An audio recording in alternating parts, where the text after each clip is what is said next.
That's a very short story about music, which I kind of wrote originally as a kind of story for reading aloud.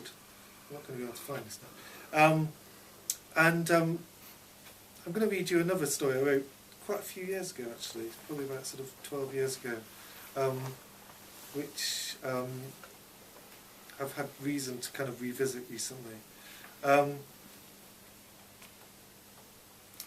Which is kind of a story for children, really. Again, it was sort of written with the intention of being something to read aloud, to perform. But it's kind of a story for children, or at least ostensibly so. And I'm not sure really it needs any explanation at all, so I'll just read it to you. The story is called He Never Writes to Me No More. He never writes to me no more, she says. How can he write to you when he's been dead for 50 years, I say. Then she cries a bit. After a while she brightens up and says, he never writes to me no more. And I say, how can he write to you when he's been dead for 50 years? And she cries again.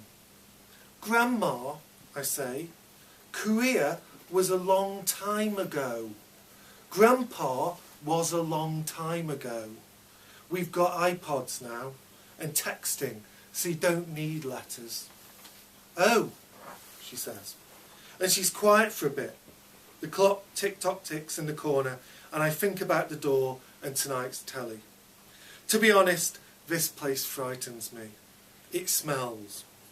Down the corridor, someone else's grandma is screaming that goblins are using her toothbrush. He never writes to me no more. Grandma, I sigh. My mum says that Grandma's got a disease called Alzheimer's, which makes her forget things. She says it gives her a kind of amnesia, if you know what that is. She says she can't cope with it anymore because Grandma keeps forgetting that Grandpa's long dead. We keep having to remind her, and it's news all over again. And then she cries for him and forgets again and wonders where he is. It's like Grandpa's dying over and over in her head every few minutes. But really, he died millions of years ago. There was a war in a country called Korea. He was on America's side. He died when they were attacked at Yalu River on the 25th of October, 1950. I know all about it, you see, I looked it up. Grandpa died of drowning, they reckoned, and they didn't find his body. One day, his letters to Grandma just stopped. He never writes to me no more. Grandma says this and cries, and for the umpteenth time shows me the bundle of brown letters she keeps in a biscuit tin in the corner.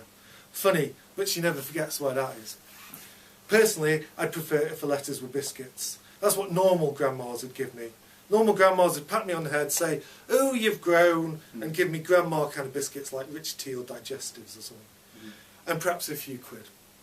But no, not my Alzheimer's grandma. I just get smelly old letters.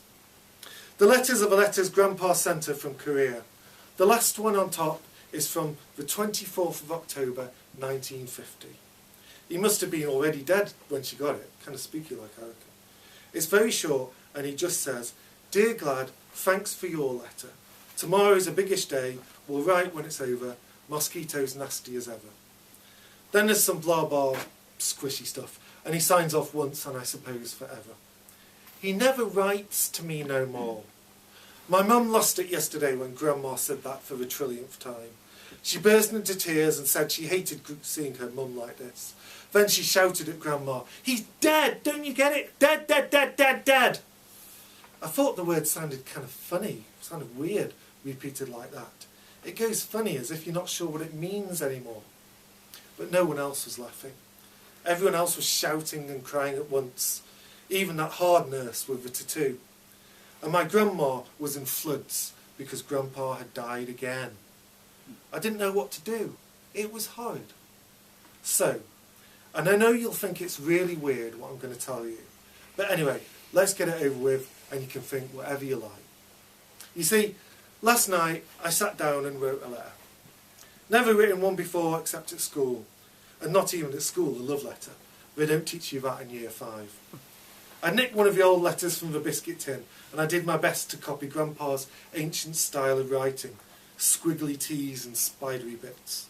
It was dead hard and took ages, I tell you. Then I folded it up in an envelope, got a stamp from my mum's purse, and addressed it to Grandma in the home. I didn't write Grandma on it.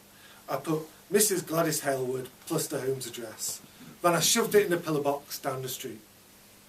Feel free to think I'm weird when you find out what it was about. Maybe I am. All I know is that when I went today, Grandma had stopped saying, "He never writes to me no more." Instead, she was smiling in a long time ago way, if you know what I mean. She even offered me a rich tea, though still no cash. Anyway, here goes. What I wrote went a bit like this. Dear Glad, hello from Korea. I'm sorry I haven't written you for the last 55 years, but I've been caught up with some stuff. You know what wars are like, so sorry about that. But here I am again. Things are cool in Seoul. Wish you were here.